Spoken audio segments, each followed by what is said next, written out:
ঠান্ডা মাথায় আজকে রাতের বেলা চিন্তা করবা আল্লাহ পাক তোমাকে কি জন্য দুনিয়ায় পাঠিয়েছেন।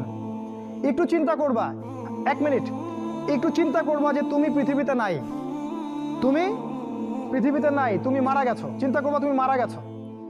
এরপর চিন্তা করবা তুমি যে মারা গেছো পৃথিবীর কারো কোনো সমস্যা হচ্ছে কিনা। তুমি যে মারা গেছো পৃথিবী কি থেমে আছে? তোমার পরিবার থেমে থাকবে? তোমার শিক্ষা, তোমার বন্ধু বান্ধব, তোমার আত্মীয় স্বজন কেউ থেমে থাকবে? কেউ থেমে থাকবে না। তুমি পৃথিবীতে থাকো বা না থাকো কারো কিছু আসে যাবে না। আল্লাহ পাক তোমাকে যে পৃথিবীতে রেখেছেন একটা সুযোগ খালি দিয়েছেন যাতে তুমি আল্লাহর দ্বীনের জন্য কিছু করতে পারো। এটাই আল্লাহ তোমার কাছে চান, আর কিচ্ছু চান না। আর কিচ্ছু আল্লাহ তোমার কাছে চান না। আল্লাহ চান তুমি একজন ভালো মানুষ হও, ভালো মুসলিম হও এবং দ্বীনের জন্য কিছু খেদমত করে পৃথিবী থেকে বিদায় নাও। এই দিন তুমি ছাড়াও বিজয়ী হবে ইনশাআল্লাহ। তুমি থাকো বা না থাকো এই দিন কিন্তু বিজয়ী হবেই।